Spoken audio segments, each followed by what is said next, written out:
Fun-time Bobby, fun-time Bob, fun-time Bobby, well he got a big knob. Fun-time Bobby, fun-time Bob, fun-time Bobby, well he got a big knob.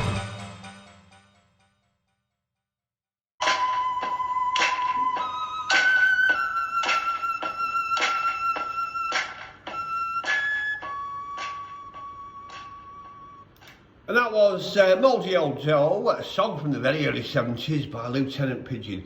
I seem to remember it's like a fat old woman on a piano and a load of blokes with beards. Very strange bunch of fellas and lady. And they only had that one song. It was a great song, Mouldy Old Joe, Lieutenant Pigeon. How we doing? So, 2:20 in the afternoon, Wednesday, that's the 2:20. I says, you know, most of my demographic are the over 73s in the care homes in the East Lancashire region.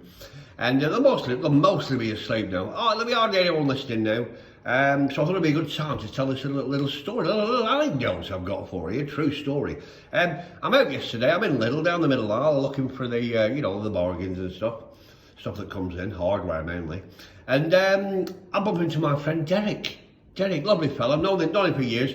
We call him half-cock Derek, we call him. We shout, hey Derek, you got off there half-cock. Do you know why we call him that? He lost half of his penis in the 1980s, right? In an engineering accident in Colombia, of all places. Unbelievable, but yeah, he's got half a penis. I don't know how it affects his sexual performance, but I've been with him, I've been next to him in the urinals. He can certainly piss, you know what I'm saying, like. So I bumped into Derek and I says, how are you doing, Derek? He says, well, not so good, Bobby. I says, what's going down there? Is it the old half egg? He says, no. He says, I've had a bit of a shock. I says, right, tell me about it, fella, come on. He says, I get home yesterday, middle of the afternoon. He said, I had to leave work, you know, with a bit of a dodgy tongue, you know, but he had the runs. So he goes home. He says, I knew the wife would be out, but my son will be in, you know, so he goes into home. I've got to tell you, he got a son, 24-year-old fella, doesn't work, always been a bit of a strange fella, if you ask me. So he goes in anyway. He says, I get in there, Derek, and he says, I get in, and I walk into the front room, and there's Nigel, right? Nigel's the son. He says, there's Nigel. He got a blonde wig on, full makeup, he stood up, he's wearing a white suspender belt, black seam stockings, red high heels, middle of the room, and he says there's a small Asian fella on his knees sucking him off. I said, you what?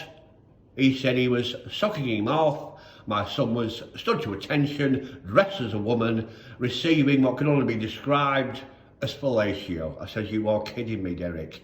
He says, I'm not. He says, and what was terrible about it, he says, Dad, can you give me a couple of minutes? Do you know what I'm saying, like?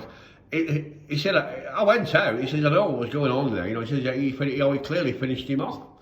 He says, anyway, you know, a few minutes later, little Asian fella bobs out, and you know, my son goes up to his room, comes down 5 minutes later, jeans and t-shirt. He never mentioned a thing. Unbelievable. Well, this was in Lidl, you know, 1 o'clock in the afternoon. I says, well, Derek, I says, I don't know what to say about such a scenario. He says, well, you can't have been very proud of him. And he looked at me and he just said, I'm not very proud of him, but if he is a woman, sometimes of the week who enjoys sexual congress with little Asian fellas, who am I to question? It's a good attitude.